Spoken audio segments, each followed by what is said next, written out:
원칙과 소신으로 진짜 보수의 정론을 간다. 진짜 보수. 예, 김상욱 더불어민주당 의원님 오셨습니다. 안녕하십니까? 반갑습니다. 원칙을 지키고 상식을 지키고 합리를 지키고 그러나 저러나 제 목소리가 왜 이렇죠? 아이 참. 원래 멋있으셨어요. 아니에요.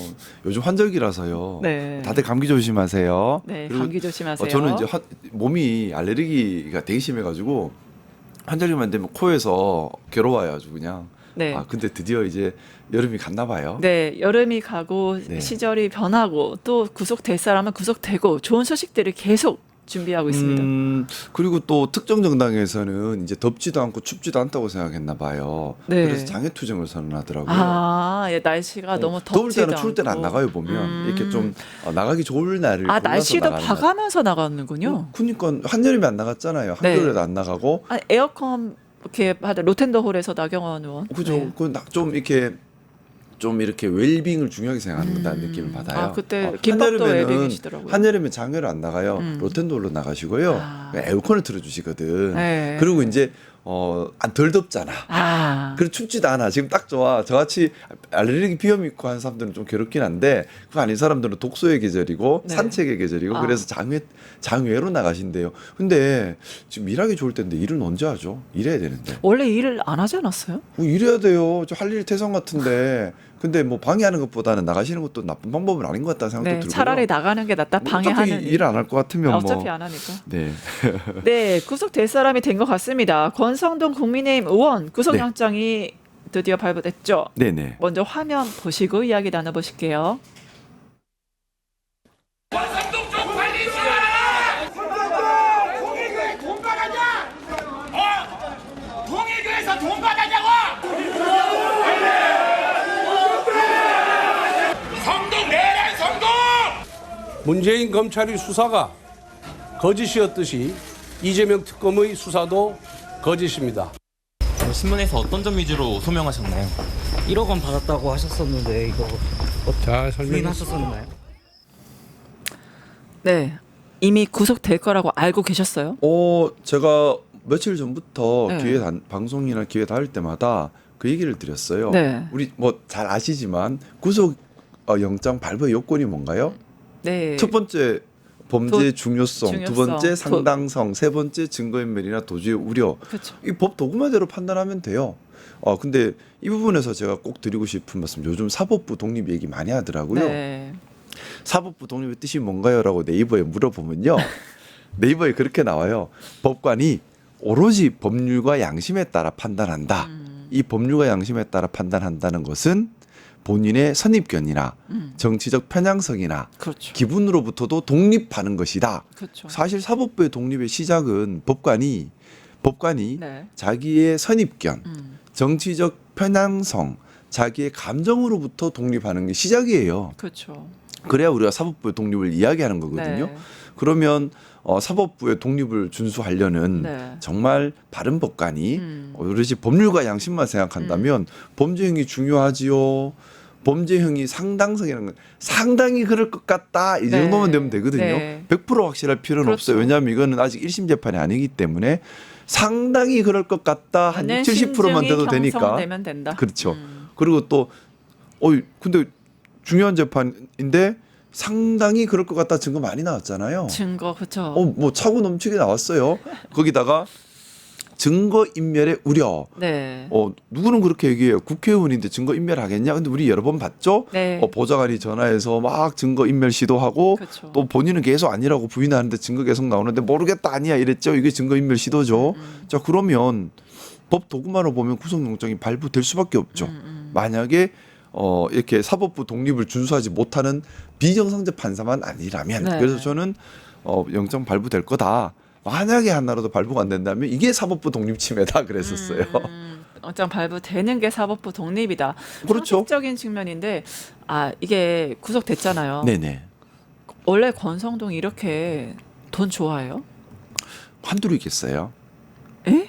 저는 사실 이제 정치한 지 얼마 되지는 않았어요. 네. 제가 정치 시작한 지는 한 1년 반 22대 국회 이게 태어나서 첫 선거예요. 네. 저 반장 선거도 안 나가봤는데 왜냐하면 궁금한 게 권성동 자체가 돈을 좋아하는 왜냐면 현역 의원 최초의 요런- 구속인데 진짜 제가 아니 국민의힘이 돈을 너무 너무 좋아해서 열받았어. 이런 건지. 진짜 근데 정치인들 중에 돈 좋아하는 의원들 너무 여럿봤어. 돈도 정당하게 벌면 뭐라 그래요?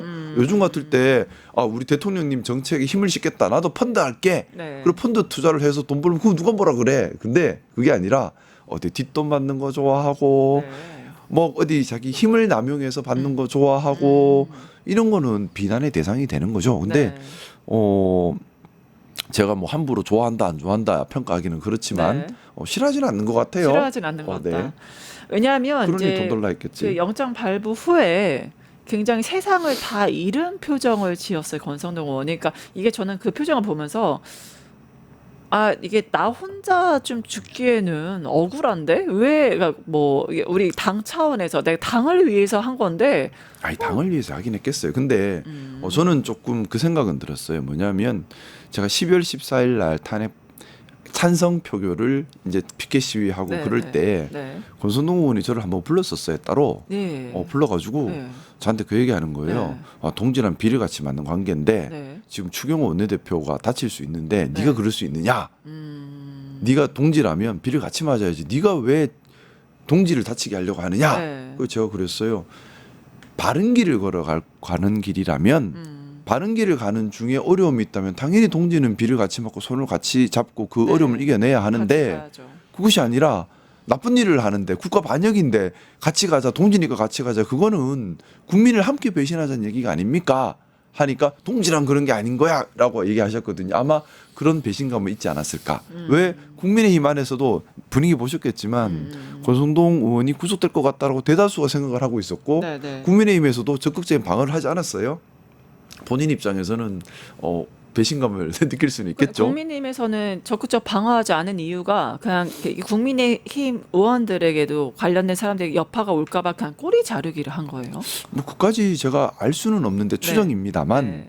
추정입니다만 이익관계를 뭉쳤잖아요. 네. 그러다 보니까 그리고 이게 진짜 동지의식은요. 바른 일을 함께하면서 역경을 겪을 때 나오는 거지 네. 바르지 않다는 걸 알잖아요. 그러면 다 자기 계산으로 뭉쳐 있는 거잖아요. 그게 무슨 동지의식이 나오겠어요. 좀 그런 생각을 했어요. 그래서 근데 권선동 본인은 당에서 이렇게 나를 보호를 안 하네. 왜냐면 요즘 국민의힘에서 권선동 의원 보호하겠다고 뭐 하는 게 없잖아요. 네, 특별히 목소리를 내주는 의원을 못 봤어요. 그냥 제가 보기에는 뭐 장동혁 대표는 당권 강화에만 집중하고 있는 것 같고 네. 권성동 뭐 괜히 귀찮아 이런 분위기 같고 아니 동지라면서요. 그니까요. 근데 말씀드렸잖아요. 바른 일을 함께하면서 역경을 겪을 때는 그때 손을 잡고 그때 같이 눈물 흘리는 게 진짜 동지인 거지. 네. 잘못된 일을 하는데 우리 편이니까 무조건 감싸 안아야 돼. 그건 국민을 배신하는 거고요. 그럼 잘못된 줄 알면서 같이 가는 건 이익 때문이라니까요. 근데 이익이 없는데 동지 얘기가 나오겠어요. 그러니까 그런 것 같다라고 보여집니다. 네, 국민의힘이 이제 누구는 내란 방조, 내란의 가담 여러 가지 형태로 의원들이 연루돼 있는데 그것뿐만 아니라 이번 권성동 사태에 대해서도 네네. 평의교회 자금 수수 의혹에 대해서 네. 이미 좀 사실 알고 있는 사람 상당수 있지 않았나요? 저는 좀 있지 않을까라고 추정을 하고 있어요. 왜냐하면 이게 대선 때 통일교가 조직적으로 개입했다는 거잖아요. 네. 지금 그리고 또 이 배달 사고든 또는 대선에 사용되었던 둘 중에 하나인 거잖아요. 어쨌든 통일교에서 전달할 때는 대선에 사용해 주십시오라는 취지였던 거지 않습니까? 네, 녹취를 대선에 보면. 사용해 주십시오. 네. 근데 그걸 대선에 사용 안 하고 혼자 끌거? 꿀꺽 했거나 아니면 사용했거나 둘 중에 하나인데 둘 다 큰 잘못이에요. 대선에 사용했다면 당 차원에서. 이거는 뭐 이제 국민의힘이 이제 400억을 토해내야 되는 직접적인 이유가 될 수도 있는 것이고 네, 네. 어쨌든 그런데 질문이 뭐였죠? 그래서 이게 왜냐하면은 이 내란에도 국민의힘 내란 자체에 대해서도 방조범이 있고 가담한 사람이 있듯이 네. 이 권성동의 정치 자금 수수에 대해서 네. 이거를 방조하거나 그러니까 이미 알고 있었거나 가담한 그런 사람들도 있지 조사를 않았을까. 해봐야죠. 네. 수사를 해봐야 되는데 말씀드렸던 것처럼 권성동 의원이 본인이 그냥 중간에 그 배달 사고 꿀꺽한 거면 뭐 모를 수도 있겠지. 본인 개인 비리로 볼 수도 있는데 네. 조직적으로 대선에 통일교와 개입했다 네. 그런 정황이 많이 나오는 그렇죠. 상황에서는 네. 그 해당 대선에 직접적으로 중요한 역할을 했던 사람들은 모를 수 없지 않을까요? 왜냐하면 통일교가 돈을 주고 조직을 제공하고 막 움직이는 걸 네. 뭐 중요 결정자는 알 수밖에 없고 또 돈 주는 입장에서는 돈 줬다는 티를 내고 싶지 않겠습니까? 그러면 한쪽에만 얘기했겠어요. 여러 군데다가 내가 얼마 줬는데 말이야 잘 전달됐는지 잘 사용되고 있는지 확인하고 싶겠죠. 아니면 최소한 티라도 내고 싶겠죠. 통일교 그러면 입장에서. 뭐 모를 수 없는 사람이 몇 명 더 있다고 생각해요. 누군지는 잘 모르겠지만 네. 있기는 있을 것이다. 네, 결국에는 분명히 알고 대선 있는 당시에 사람이 중요 있었다. 역할을 했던 사람이지 않을까라고 추정을 합니다. 네, 그렇군요. 그리고 또 권성동 의원 구속 직후에 자신의 SNS 이 나의 구속 이재명의 정치 탄압에 본격화다라고 적극 반발했습니다. 그게 무슨 말이에요? 전 이해가 안 되네. 네, 나의 무슨- 구속이 민주당의 정치 탄압, 이재명의 정치 탄압이 본격적으로 시작됐다. 그러니까 지금 권성동도 그렇고요. 권성동 이게 윤석열과 뭐고 되게 닮은 모습이에요. 네. 그러니까 지금 법으로 안 되니까 네. 정치 투쟁화 시키려고 하는 거예요. 아, 이걸 정치 투쟁 프레임으로 이게 치환시키려고 하는군요. 그러니까 우리가 지금까지 보면 이런 정치인들은 정치인들의 잘못이 네. 보면 늘 정치 야합의 대상이 되어 왔잖아요. 네. 예를 들어 이번에 뭐 윤석열 또 그런 것들 때문에 지금 저렇게 하는 것들 자꾸 정치적으로 자기를 네. 법적으로 방어가 안 되니까. 네, 네. 근데 좀 비겁하지 않아요? 법적으로 잘못됐으면 죄송합니다. 제가 공직에 있으면서 돈을 억 단위로 받고 해서 정말 죄송합니다. 반성하겠습니다. 하면 몰라. 지금 그것도 아니고 본인이 계속 거짓말하고 증거 인멸 시도를 했고 지금 증거 인멸 시도도 여러 차례 나왔지 않습니까? 근데 이렇게 정치적으로 풀려고 하네요. 우리가 이런 거는 좀 끌려가면 안 돼요. 법은 법. 이럴 때 법을 쓰는 거예요. 이럴 때 진짜 법치를 얘기해야 되고 이럴 때 사법부 독립을 얘기해야 되는 거지. 사법부 독립을 요즘 자꾸 이상한 데서 자꾸 막 나오는 것 같아서 좀 안타깝습니다. 네, 여러 기자들이나 결국에는 그 우리 시민들이 권성동 돈 받았냐 이렇게 막 소리 지르니까 아무 말도 않고 그냥 이렇게 지나갔었거든요. 뭐 본인도 보고 있는 저도 부끄럽던데요. 그죠? 그래도 참 아유 그 깨끗하게 해요. 다 같이. 그 돈 벌고 싶으면 나가서 그냥 사업을 하든가 아니면 돈 벌고 싶으면 합법적으로 네. 투자를 하든가 네. 좀 펀드에 많이 넣어주세요. 네. 우리 대한민국 증시가 더 화랑이 되고 네. 그 돈이 산업 발전에 갈 수 있도록 합법적인 펀드도 있잖아요. 자꾸 뒷돈 받는 거 이런 거 하지 말고 아니면은 정 큰 돈 벌고 싶으면 정치하지 말고 사업하면 되지. 그죠? 그럼 합법적으로 벌잖아요. 네, 참. 결국엔 영장 발부 후에 SNS 메시지 이재명 정권과 이제 민주당의 탄압이 시작되었다. 결국 네. 구속 가능성을 염두한 메시지 준비를 이미 했던 게 아닌가. 본인도 이제 구속 사실을 뭐, 계속 빌드업을 하더라고요. 네. 본인이 이거 본회의장 투표할 때도 나 찬성 보이듯이 넣고 네. 자꾸 정치 투쟁화 시키는 거예요. 그게 네. 정치 투쟁이 되면 네. 야합으로 나중에 사면이라도 받지 않을까라는 생각을 많이 하는 것 같은데 네. 이런 경우 사면해주면 안 돼요. 사면의 전제는 반성해야 된다고 생각합니다. 네, 사면 전제는 반성인데 결국에는 이제 통일교 수사도 좀 탄압을 받지 않을까 싶긴 해요. 다음은 한학자일까요? 진도가 좀 나가야 될 텐데 지금 사실 너무나 큰 범죄고 또 수사 협조가 전혀 안 되고 있기 때문에 특검이 참 애를 많이 먹고 있어요. 네. 정말 이 테마만 가지고도요. 네. 우리 한 2, 3년은 수사를 계속해도 다 안 드러날 정도로 많은 것 같아요. 특히 무슨 매간 매직의 장처럼 됐다라는 정황들이 자꾸 나오고 있잖아요. 네, 맞습니다. 이거 파면 하나하나 다 게이트예요, 사실. 그래서 저는 좀 정말 특검법이 다른 건 몰라도 이 김건희 특검이나 통일교 이쪽 관련된 부분은 특검 조직도 늘리고 기간도 연장하고 더 강화된 조직으로 좀 제대로 수사를 해야 한다는 생각인데 너무 많고요. 파도 봐도 끝이 없어. 서희건설과 또 이쪽도 연결돼 있다는 그런 정황들도 나오고 있잖아요. 네, 네. 지금 무슨 부패의 큰 덩어리 같아요. 이거 지금 파도 끝이 없어. 근데 통일교 좀 수사에 협조하는 게 맞지 않나요? 수사 협조 해야죠. 무슨 성역이에요? 음. 종교인이면 다 수사를 피해가도 되나? 그러면 우리나라 밖에서 종교를 하든지 그것도 아니잖아요. 이게 그리고 계속 지금 제기되는 게 있어요. 네. 얼마 전에 아시지만 트럼프의 아들이 와서 또 네, 네. 김정한 목사 주재로 그러니까 네. 우리나라 보수 교회를 주축으로 해서 우리나라 보수 이제 국민의힘을 주축으로 한 보수가 이 종교 뭐 보수 교회나 통일교를 기반으로 해서 미국과 공화당과 국어들과 소통을 하는 어떤 창구로서 활용이 된다. 그래서 이 종교와 보수, 이 종교와 국민의힘의 이 카르텔 연관성이 엄청나다. 저 두 가지를 얘기하고 싶습니다. 네. 하나는 우리 대한민국이라는 나라의 정체성에 대해서 예. 달리 보는 시각이 있어요. 예. 우리가 생각하는 상식적으로 생각하는 또 우리 헌법에 기재되어 있는 대한민국의 정체성은 예.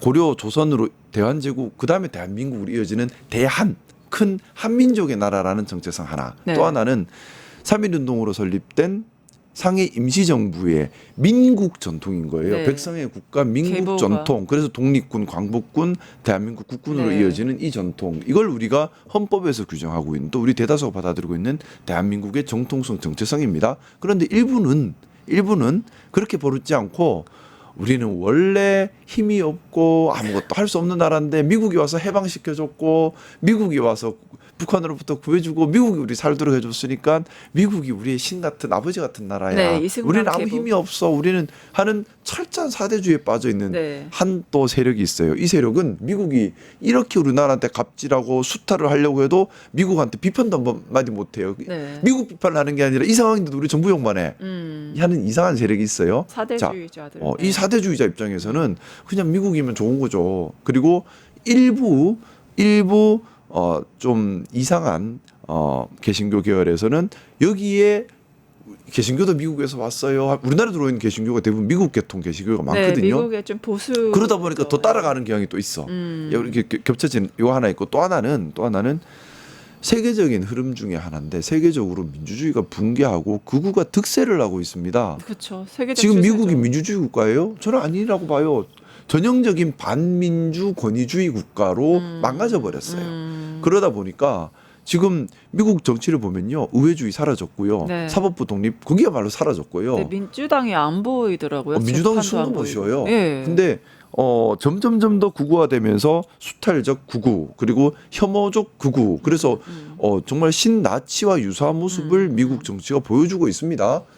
근데 거기에 맹종하면서 결을 같이 하고 싶어하는 거죠. 이거는 나쁜 거죠. 저는 근데 우리 대한민국이 정말 자랑스러운 것이 네. 세계적으로 민주주의가 망가져가고 있는 이 시대에 네. 유럽도 지금 보면 뭐 프랑스도 극우 물결, 네, 이탈리아도 네, 극우 네, 물결, 네, 일본조차도 그러고 민주주의 국가였던 나라들이 극우의 파시즘에 지금 몸살을 앓고 있거든요. 근데 네. 우리나라는 이 네. 한가운데에서 비세혁명을 일으켜냈어요. 그렇죠. 오히려 극우의 역으로. 진동을 피 한 방울 흘리지 않고 막아냈습니다. 네. 국민들, 시민들의 힘으로. 그래서 네. 대한민국 민주주의는 세계 민주주의의 희망이자 모범이라고 저는 생각합니다. 우리 이거 잘 지켜내야 됩니다. 자부심 가져도 되고요. 자랑 삼아도 되고요. 민주주의가 옳다는 거 우리 다 알잖아요. 네. 근데 일부 기득권을 가진 정치 세력들이 자기 욕심에 극단적으로 대다수 국민들을 희생시키면서 권력 장악을 하는 게 지금 극우의 모습이거든요. 네. 우리는 그렇지 않죠. 우리 대통령님 자나깨 하나 지금 국민들이 생각하면서 정책 내고 있고 우리 국민들의 목소리가 반영되고 있습니다. 우리는 정말 자부심을 가져도 되는 비세혁명, 세계 민주주의 모범 국가예요. 이거 지켜나갔으면 좋겠습니다. 네. 사실 국민의힘에 요즘 별명들이 좀 있어요. 국민의 적, 내란의 힘, 뭐 미국 사대주의까지 미국 들어가. 사대주의, 이제 내란 공범당. 저 근데- 외통위에 있잖아요. 네, 어때요? 아유, 지금 우리 봤잖아. 관세 협상 그리고 뭐 지금 뭐 우리 조지아주 우리 노동자 그렇게 한 거 미국이 일방적으로 비상식적으로 우리한테 함부로 하는 거잖아요. 근데 그럼 미국을 비판해야 되지 않아? 최소한 국회에서는 네, 그렇죠. 정부에서는 입장을 신중하게 해야 돼요. 한미 동맹을 지켜야 되니까. 하지만 국회에서는 너 그러면 안 되라고 목소리를 내줘야지. 미국도 이렇게 하면은 한국에서 반응이 안 좋구나 생각이라도 할 거 아니에요. 네. 근데 특정 정당에서는요 비판을 안 해요. 아니, 그러니까 미국 원래 비판을 안 해. 미국 아니, 비판을. 심지어 국구도 자기 화를 낼 줄 몰라. 나라의 국민이 당했는데. 이익을 추구를 하는데 다른 나라들은 네. 민족주의고, 근데 한국은 우리나라의 특정 정당 중심으로 한 극우 이런 쪽은요 보면 민족적 자부심이 없어요. 네, 없어요. 그 대한민국이잖아요. 네. 대한도 없고 민국도 없어. 대한 미국인 줄 알았는데. 아니 대한도 없다니까요. 대한이 민족 우리 한도 빼야 큰 되는구나. 한민족의 나라라는 민족적 정체성과 정통성, 자부심인데 없고. 이것도 없어요. 민국 백성을 위하겠다, 국민을 위한다, 민주를 위한다 이 방향성도 없어요. 과연 이게 대한의 민국의 정당인가라는 의심이 네, 특히 맞아요. 저는 외통이 있잖아요. 외통이야말로 이런 점을 보여줘야 되는 곳이거든요. 우리의 자부심, 민족적 맞아요. 정통성, 민주주의를 지향성, 그러면서 개방성, 포용성을 해외에 보여줘야 되는 이럴 때 목소리를 내야 되는데 그러면 미국 조자주 사태가 벌어지면 외통위 차원에서 얘기를 해야죠. 결의문이 나와야죠. 우리 하나의 목소리를 구기기 위해서 근데 서로 우리 얘기를 외통위 해야죠. 위원장님도 특정 정당 소속이신데 네. 결의문이 안 나와요. 네, 뭐 사대주의자의 노예들이니까요. 다 답답해 죽겠어요. 그래서 그 조국혁신당에 있는 우리 존경하는 김준영 선배님께서 발끈하시고 계시거든요. 왜 미국에 대한 비판을 안 하냐고. 그러니까 이럴 때 뭐 국회가 얘기를 해야죠. 미국 그러면 안 되라고 목소리 네. 우리는 내야지. 국회는 정부에서는 아이고 우리나라에 이런 목소리가 있지만 그래도 우리 한미 동맹 때문에 신중하게 합니다. 이거는 정부 포지션. 국회는 국회대로 그러면 안 되라고 목소리 내 이렇게 역할 분담이 돼야 되는데 그게 안 되고 있죠. 도리어 정부 탓을 하고 있으면 정부를 어쩌란 말이에요. 그러니까요. 특히 그래서 저는 지금의 시대를 우아한 야만의 시대가 끝나고 솔직한 수탈의 시대가 왔다. 여기에 우리 대한민국이 어떻게 대처해야 될지 큰 난제다라고 봅니다. 각자 도생의 시대가 된 거죠. 네. 저 강동혁 국민의힘 대표 좀 소식을 보면 기독교 얘기가 나왔으니까 지난 주말에 이어서 계속 기독교계를 찾아가고 있습니다. 관련 영상부터 보실게요. 무속과 사이비 종교가 결탁한 점과 군사 독재의 아픔을 기억하는 국민 앞에 군대를 동원해서 통치하겠다는 발상은 참 받아들이기 어려운 그런 면이 있습니다. 정부와 여당이 잘못 가는 방향에 대해서 여러 목소리를 함께 내주시고 비상계엄에 피해를 입었던 저로서는 평화적인 계엄은 없더라. 그리고 계몽령이라고 하는 그런 좀 어떤 말의 유희로는 설명이 안 된다. 국민의힘이 비상계엄으로부터 좀 이 강을 좀 건너시는 것이 좀 좋겠다. 오히려 기독교계로부터 굉장히 쓴소리 듣고 온 것 같아요. 일단 제가 좀 말이 빠른 거는 양해해 주세요. 왜냐하면 예. 하고 싶은 말은 많은데 네. 시간이 빨리 가요. 당연히죠. 마음이 급해서 그래. 네. 근데 우선 정말 다행이에요. 어떤 그렇잖아요. 점에서요? 기독교계가 중심을 잡고 있는 거잖아요. 네. 기독교계가 비상계엄 그거는 용납되는 거 아니야. 우리가 다 구구처럼 몰고 가지 마. 우리는 우리 기독교계도 대한 민국을 지향해. 왜냐 대한 민국의 기독교니까 대한의 정통성과 민국의 방향성을 지향해라는 걸 보여준 거예요. 근데 장동혁은 왜 찾아갔을까요? 찾아간 이유는 저는 장동혁 대표의 모든 것이 오로지 자신의 정치적 욕망에 방향지어져 있다고 봅니다. 지금 약간 적대적 공생을 기획하는 것 같아요. 누구와 적대적 공생인가요? 민주당과 적대적 공생하고 싶어하는 것 같아요. 장동혁 대표는. 그래서 자꾸 싸움을 일으키는 거죠. 민주당과 싸움 말씀하시는 그렇죠, 거예요? 그렇죠. 그러니까 민주당과 진짜 싸우려는 것도 아니에요. 네. 싸우는 형태를 만들면서 네. 국민의힘 내부 집안 단속을 하고 싶은 거예요. 내부 결집을 좀 그렇죠. 하고 그러면서 싶은 거죠. 자기에 반대되는 세력을 척결하고 자기 사람을 다 심고 그리고 그리고 패널 인증제가 대표적 아니겠습니까? 그렇죠. 예. 집안 단속하는 거거든요. 혹시 패널 인증 그치 받으실 필요 없거든요. 뭐 죄송합니다. 위헌이에요. 일단 근데 지금 보면 기독교계를 찾고 극우적 목소리를 내는 곳을 찾고 계속 찾아다니는 이유가 뭐냐? 이제 여기 강성 지지층의 지지로 당을 철통같이 국민의힘에 자기 지지층을 철통같이 만들고 네. 반성이 없는 거예요. 그러니까 저는 국민의힘의 반성 기준은 그거라 생각합니다. 뭐냐 비상계엄에 동참했거나 방조했거나 또는 탄핵에 반대의 목소리를 냈던 그런 사람들에 대해서 징계 제명 하는 정도의 실질적 행동에 나서지 않는다면 그게 최소 40~50명은 되겠죠. 최소 40~50명을 징계 제명 하는 정도에 이르지 않는다면 국민의힘은 반성한다는 말을 꺼낼 수 없어요. 반성하고 좀 거리가 먼 것 같아요. 지금 정반대로 가는 거예요. 왜냐하면 당권 장악으로 가고 있는 거예요. 그렇죠. 말씀이 맞는 게 장동혁 표 대변인당이 가동이 돼서 친윤이 다 완전히 비인증 패널이 돼버렸고 인증 패널은 다 친윤이거든요. 그럼 이건 친윤으로 아예 더 결집하겠다 이겁니까? 그렇다고 장동혁 대표한테 무슨 그만한 깊은 철학이 있고 또 윤석열한테 충성을 다해서 뭐 의리를 지키겠다 이것도 아니에요. 네, 그럼 뭐예요? 자기 욕망이라니까요. 그러니까 어떤 철저한 자기 욕망이에요. 나도 대통령 해보고 싶어 하는 자리 욕심 때문이에요. 네, 대통령까지 노릴 수 있는 장동혁 거군요. 대표는 속으로 그러고 있을 거예요. 그리고 자기가 너무 잘하고 있다고 생각할 거예요. 나는 정말 타고났어라고 생각하고 있을 거예요. 정치한 지 오래되지도 않았거든요. 네. 근데 난 벌써 당대표야. 이제 다음은 대선만 남았어라고 네. 속으로 생각하고 있을 것이고 네. 대선을 위해서 국민의힘이라는 조직이 자기 수족처럼 자기 입안의 혀처럼 완벽하게 자기가 통솔을 할 수 있는 조직으로 만드는 게 먼저야라는 생각으로 국민의힘 안에 옳은 목소리 내는 사람 다 척결하고 국민의힘 지지를 전부 자기를 따르게 하는 데만 지금 집중을 하고 있는 것 같아요. 그래서 지금 적대적 공생 때문에 자꾸 민주당 만들면서. 공격을 하고 동시에 그걸 핑계로 내부 집안 단속하고 동시에 강성 지지층이 될 수 있는 사람들만 찾아다니고 있는 거예요. 자, 이 안에 국민을 위한 정치, 국민을 위한 고민이 하나도 없어요. 우리가 정확하게 봐야 되는 게 정치는 국민을 위해 하는 거지 자신의 욕망을 위해 하는 게 아니에요. 자신의 정치적 욕망과 자리 욕심 때문에 정치를 하는 사람은 내쫓아야 합니다. 네. 지금 장동혁 대표가 국민을 위한 정치를 하는 게 있나요? 자기 정치하고 있죠. 국민을 위해 최소한 우리 일상생활을 위해 정책 내놓은 게 뭐가 있어요? 생각해보니 없네요. 지금 계속 적대적 공생을 위한 적대적 싸우는 척 네. 그리고 내부 집안 단속, 패널 인증제로 반대파 척결, 그쵸. 그다음에 강성 지지층 찾아다니면서 지지 호소 말고는 네. 없어요. 아니 기독교계 가서도 민주당 하나님이 심판할 거라고 우리가 기도했다잖아요. 윤석열을 비난하는 제일 큰 이유 중에 하나가 네. 국민을 위한 마음이 요만큼도 없었다는 거예요.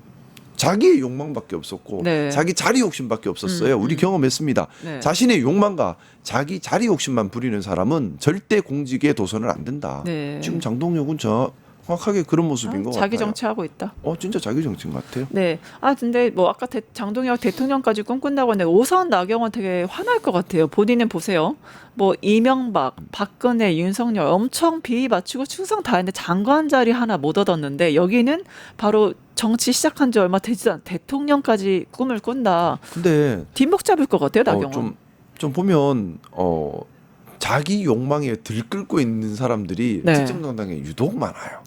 근데 나경원도 그걸 그래요. 좀 자제하든지 아니면 그 욕망을 위해서라도 좀 국민을 위해 봉사하는 척이라도 하든지 아예 그런 것도 없어 그냥. 척도 안 해. 그냥 욕망의 노예들 같아요. 지금 보면 지금 뭐 어떻게 보면 나경원 의원도 네. 지금까지 살아왔던 오바를 하고 자기 빠루. 양심에 반하는 말을 하고 하는 그쵸. 것들 보면 네.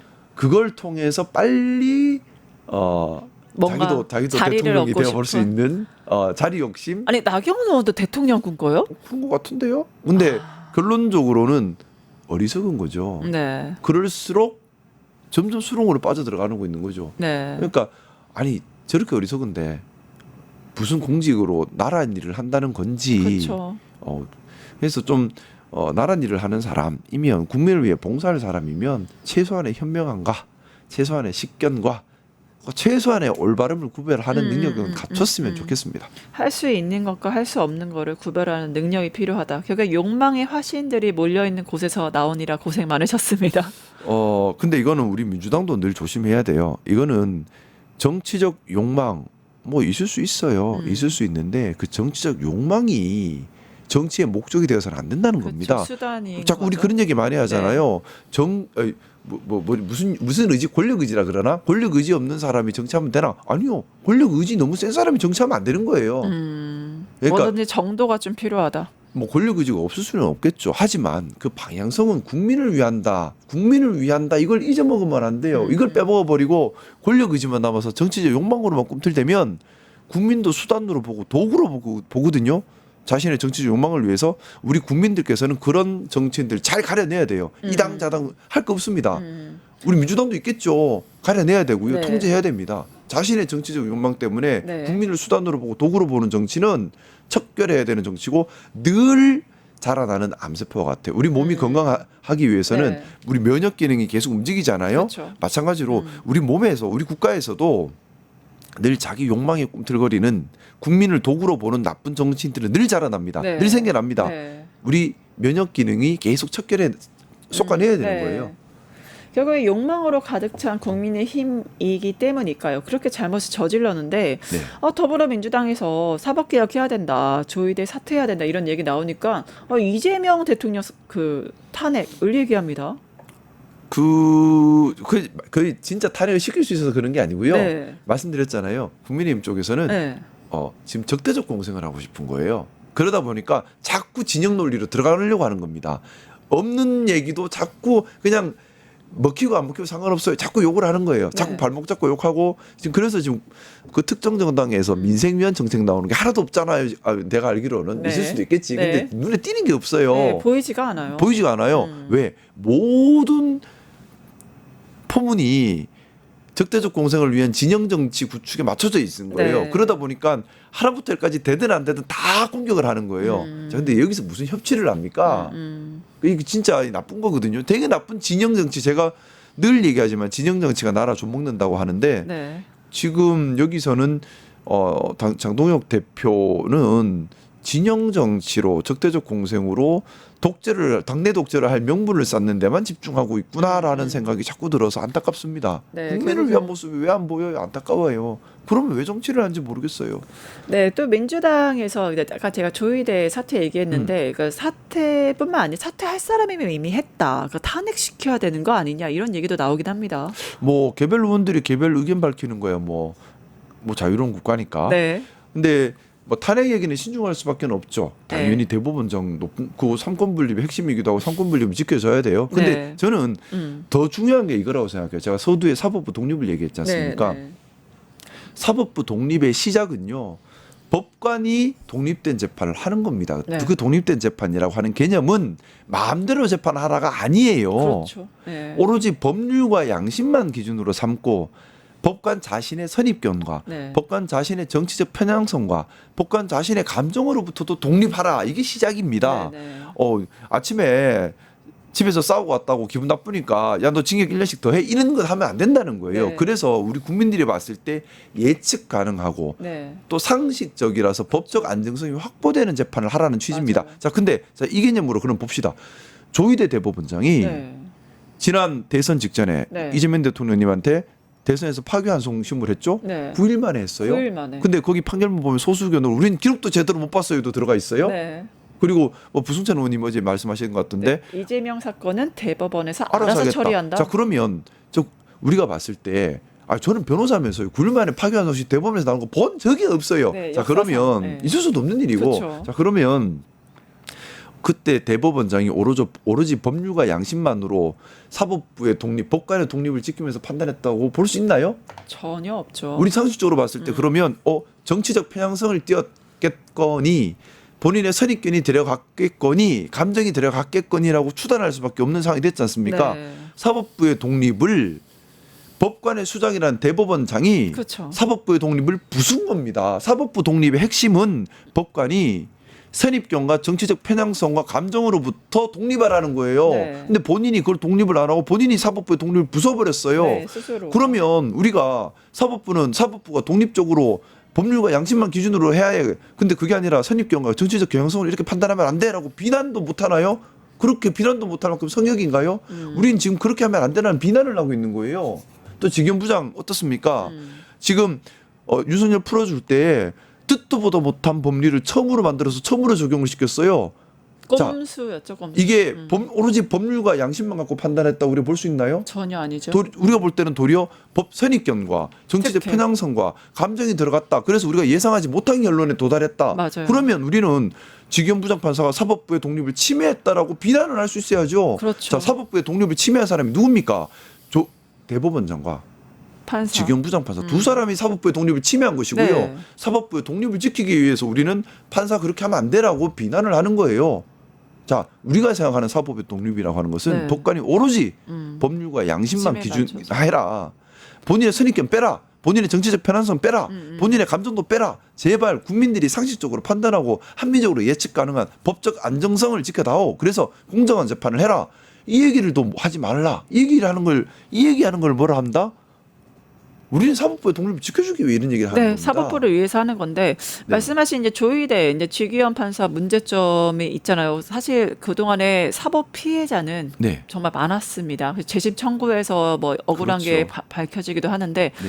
그런 사법부 판사가 이렇게 잘못했을 때 아까 사태에 대해서는 약간 조심스럽게 말씀하셨는데 그러면 이 사법부가 잘못했을 때 이 사법부에 대한 견제와 감시를 어떻게 우리가 해야 됩니까? 지금 그런 장치가 없지 않나요? 그런 논의들을 지금 많이 민주당 안에서 하고 있고요. 네. 자, 기본적으로요.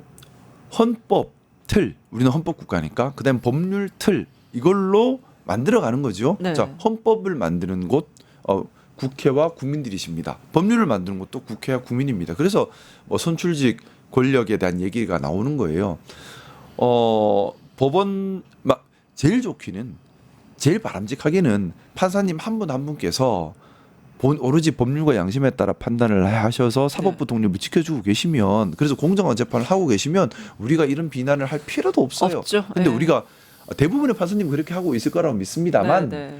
우리가 역사적 경험을 했죠. 저 이번에 대법원장 대선 앞두고 국민의 선택권을 본질적으로 침해하려고 했던 법률과 양심에서 어긋난 이상한 판단. 네. 또 이번에 쥐기현 부장판사 이런 일도 봤고. 근데 그렇게 둘 다 또 잘못했는데 과거에 이번에 인혁당 사건 때에 그렇죠. 예. 지금 사법부 한 번이라도 국민들께 반성한 적 있습니까? 없습니다. 사법살인이라고 하는 인혁당 사건 네. 반성한 적 없고요. 인혁당 사건에서 판결했던 재판관들 그 후로 승승장구해서 오히려 잘 먹고 잘 살았습니다. 네, 자, 그러니까 국민들께서 사법부가 공정한가라는 의문을 자꾸 던지는 것이고요.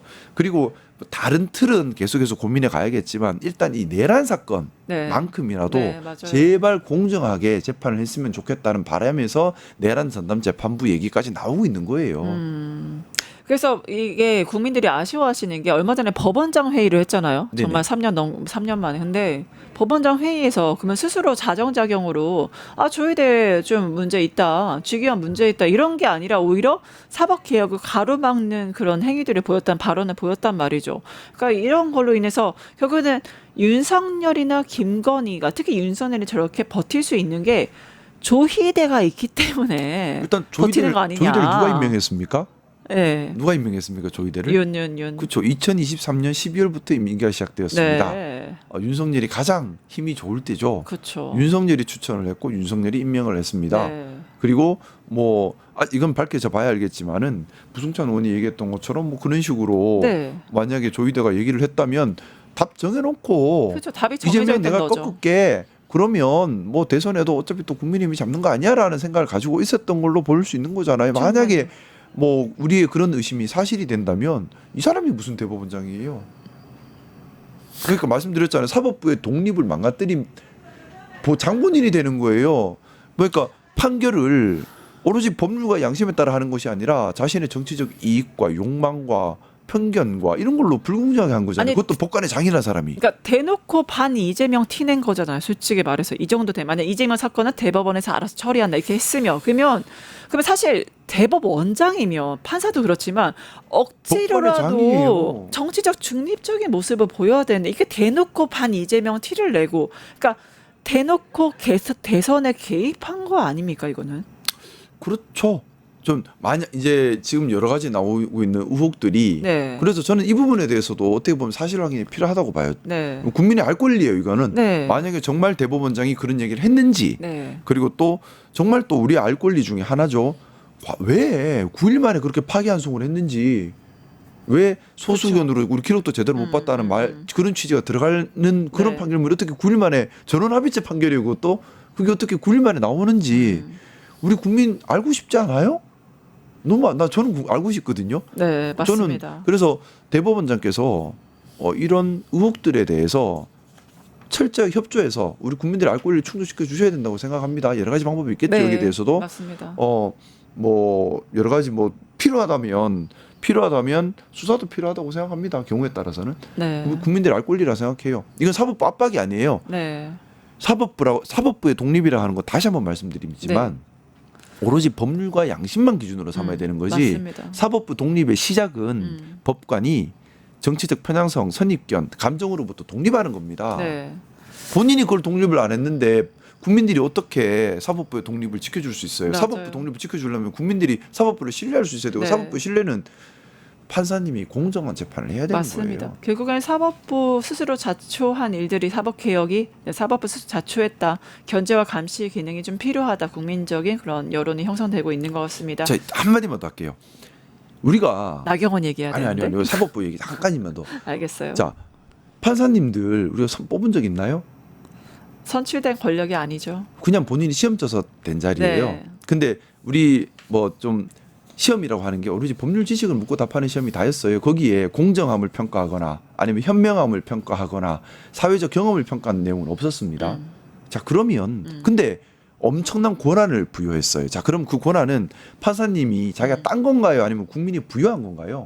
국민이 부여한 겁니다. 과일 따듯이 딴 게 아니에요. 국민이 부여한 권한입니다. 근데 우리는 판사님의 공정함이나 네. 현명함이나 사회적 경험에 대해서는 확인한 적이 없어요. 단순히 네. 법률 지식만 보고 큰 권한을 부여한 거예요. 자, 그러면 판사님들은 나는 완결된 성역이야라고 생각하시면 안 되고요. 겸손해야 합니다. 나는 아직 완성되지 않았고 그렇기 때문에 더 있는 거는 내가 판사 될 때 가지고 있는 건 오로지 법률 지식밖에 없는 상태. 그러면 공정하기 위해서 현명하기 위해서 나의 모자랐던 경험을 채우기 위해서 겸손해야 돼요. 근데 건드리지도 마라. 내가 신이야. 그렇게 돼버리면 안 된다고요. 그거는 법관의 기본 자세가 아닙니다. 법관의 기본 자세는 그래서 저는 겸손, 공정함을 위한 겸손함이 기본 자세라고 생각합니다. 함부로 정치에 개입한다? 이미 그걸 그죠? 네. 그래서는 안 되는 거죠. 결국엔 조희를 사퇴를 해도 내란 공범으로 네. 내란에 관여한 사람으로서 조사를 철저하게 받는 게 이제 국민의 눈높이에 맞는 우리 알 권리라 처분이 아닌가. 생각해요. 난 이상해. 만에 하나라도 진짜 뭐 우리가 우려했던 그게 사실이라면 이거는 큰 범죄가 되는 거죠.